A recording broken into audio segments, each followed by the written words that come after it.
Hey Pirates, today's update made available the BATRAY and the RAZORTAIL. The two new blueprints will be able to earn one of them in the upcoming race on September 4th. And these ships will be needed for the October's raid. It's the first skirmish raid in a new cycle. It's going to run October, November, December. And players should be able to play at the highest levels will need either a BATRAY fleet or a RAZORTAIL fleet. So this video is about my preliminary BATRAY build. Still untested, other than, all the information I have here is based on Kicksai's video, their stream yesterday, September 4th, and a little bit of a preview experience. Although I have to say the hull changed a lot for the better from the preview to the final release. It's faster, it's more powerful, it's overall better. Based on Kicksai's announced plan so far, both fleets will be able to complete the 80s during the raid with a similar effectiveness. And when it comes to the elite targets, there's still going to be 2 elite targets per month, the 100 and somethings. And what's going to happen, they're saying one of the targets will be easier to do with the BATRAY, and the other will be easier to do with the RAZORTAIL. So to compare, they're saying what we see today with the Manticores, the average damage per set will still be about the same. And I use like the $4 signs there on the total because that's approximately what I spend today if I want to coin repairs. On an elite target with my Manticores, I need about 4 coins. The difference is today I spend 2 coins on a target, 2 coins on the other target. And now they're saying I'm going to spend 1 coin on one target and 3 on the other target, and vice versa.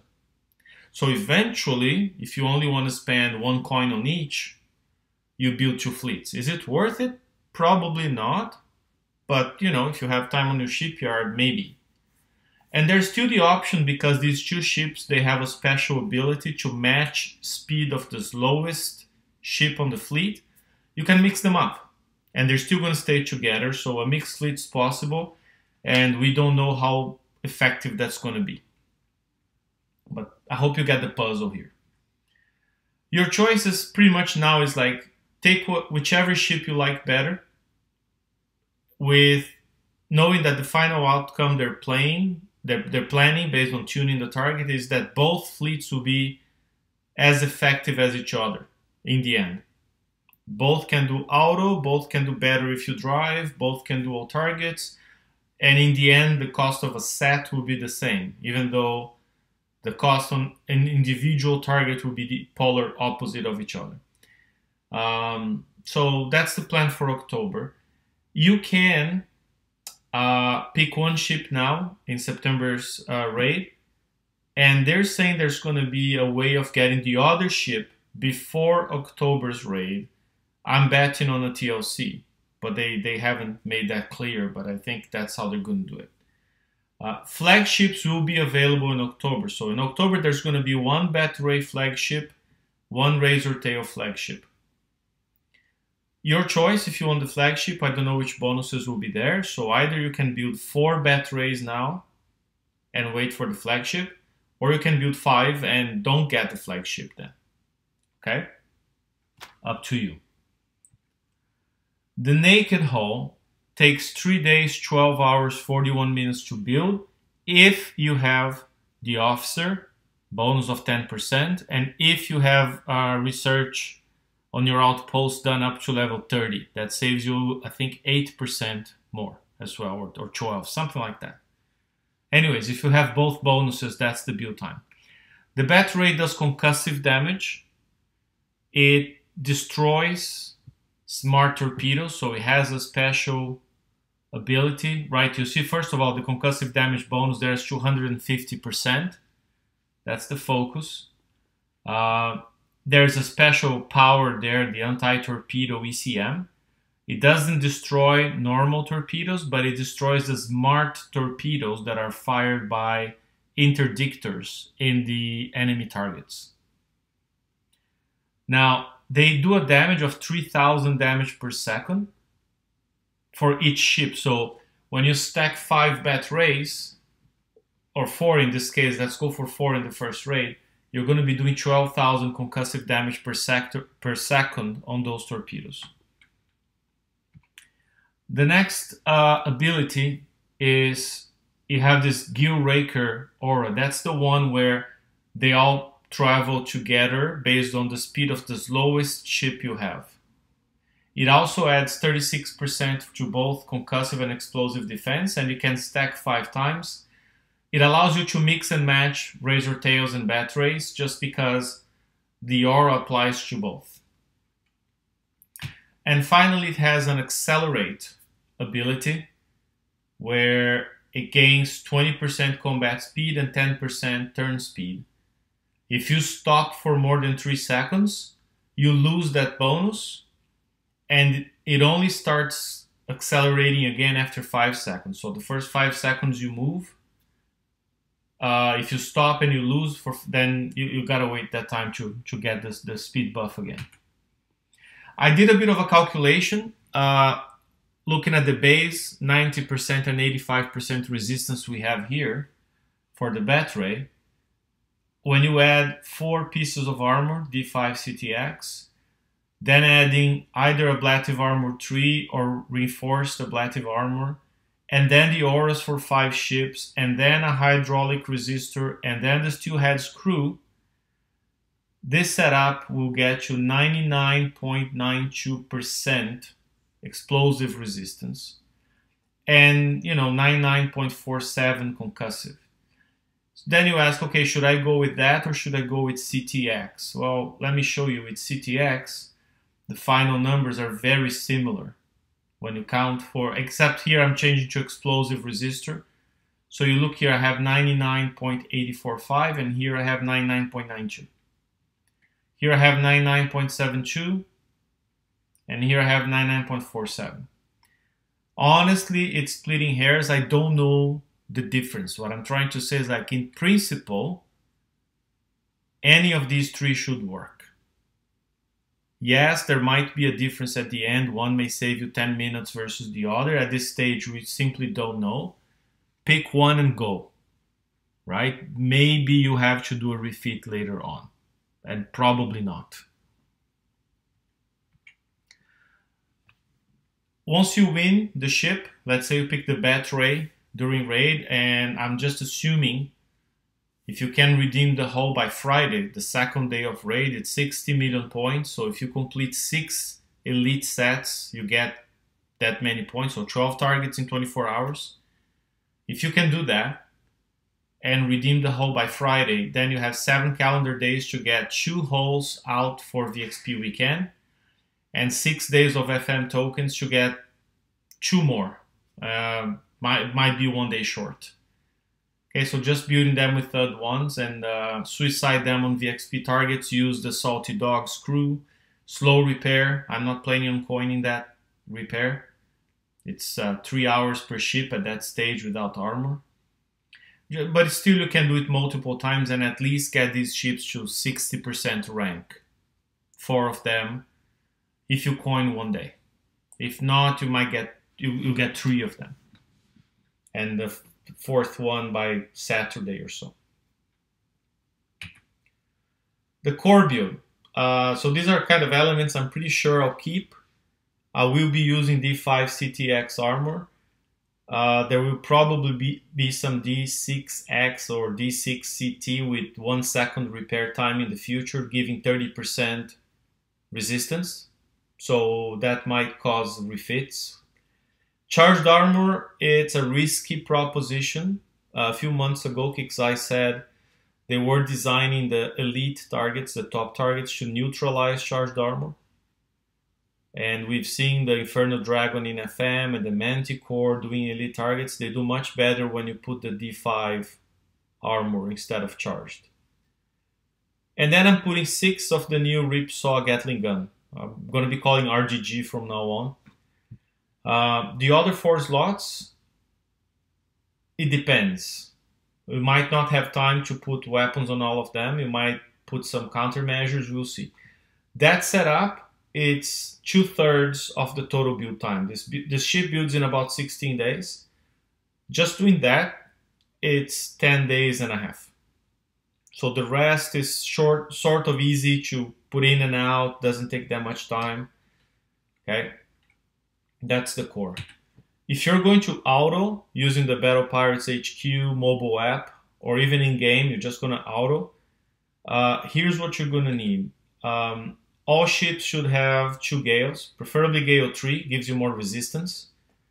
And they should have countermeasure loader 4. Put that on all ships, so if they split, you still have all ships with countermeasures. None of them will be completely overwhelmed by those flying mortars that leave cryofields. Then you also put Tactical Insulator 3 or Shielded Tactical Systems 3. It's the black and green special here near the bottom. In case your ships run into a cryofield and they're on auto, you're not there to drive and avoid them, this will make your ship 50% resistant to those effects. So it's not going to be as slow, it's not going to be as slow to move, to reload, or whatever else debuffs those fields give. Use ACP2, it's the Advanced Concussive Payload 2. If you don't have it, the fallback is the older Advanced Concussive Payload. As I said here, for the resistance special, I'm not sure which one's best. CTX3, RAA, or AA3. I know RAA is limited. It's better than AA3. But if you don't have it, fall back to AA3. Between these two, I don't know. Remember, RAA gives you a little bit of deflection too. So might be better. Hydraulic or explosive resistors. I'm planning more on hydraulic for now, simply because I only have 2 of these explosive resistors, and I have a whole bunch of hydraulic resistors. That's my main deciding factor here.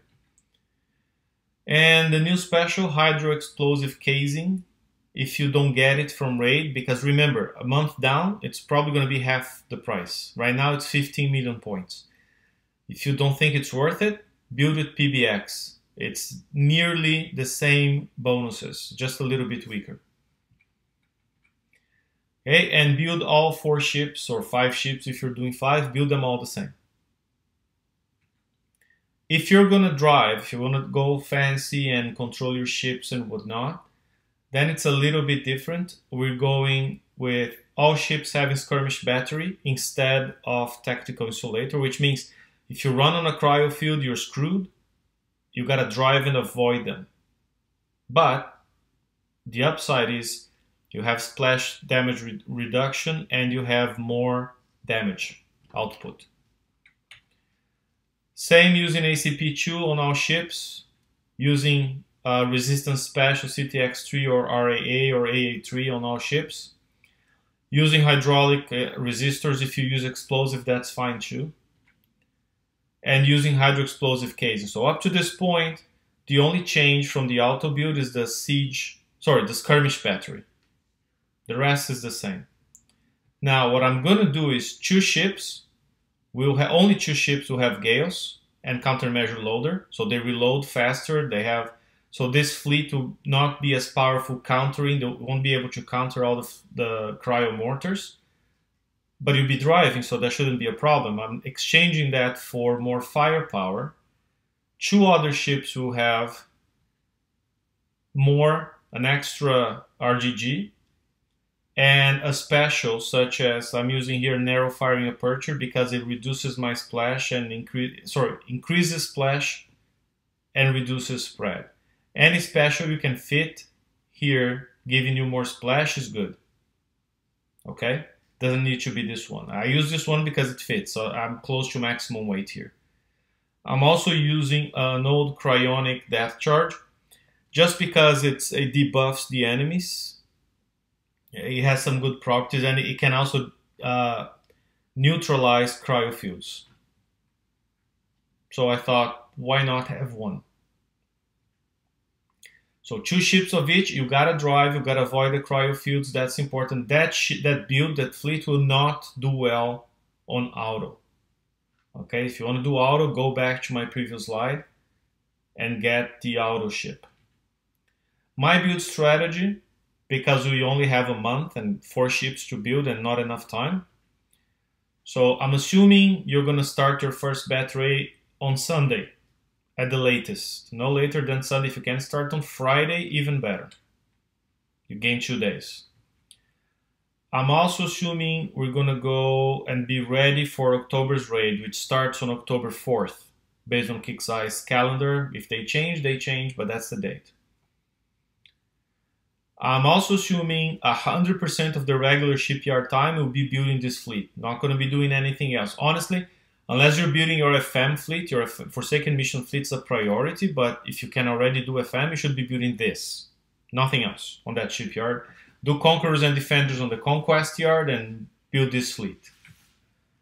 That gives you 26 days, and an average build as shown on the right, missing 2 weapons, takes 15 days. So it's not even enough to do 2 ships. Okay, but with 3 weeks of Forsaken Mission and each week giving you a minimum of 6 tokens, if you grab them all, you get 18 days of ship build tokens. If you're lucky, you get a 7-day token, you get an extra 2-day token, great. But I'm assuming worst case. So 44 days, 26 plus 18, 3 ships for free. As shown on the right, missing 2 weapons. If you want to get the 4th, either you saved some tokens from last FM and that gives you 6 days, or you have some old skirmish class tokens from an old TLC. I have a few of them. Or you're going to have to coin. Or KIXEYE will be nice, have a TLC, and that TLC will have some extra build tokens for the BATRAY. If not, if you're not coining, if you don't have any save tokens, you know, you're going to be able to get 3 ships following that strategy here, which should allow you to hit 80s, I'm hoping. That's it. I hope you liked. So I'm going to do a similar video for the RAZORTAIL. It might take a day or 2. The Shipyard build code you see below here on the video, it's also available in the video description.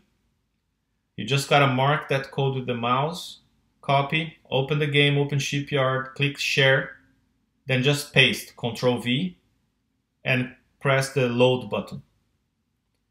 Then you're going to see my auto build loading here. If you want to do the fancy building for driving, then you just go back a few minutes here in the video, pause and copy that stuff. All right. Hope that was useful for you. Subscribe to my channel so you know when the RAZORTAIL video comes out. See you soon, guys. Happy raiding.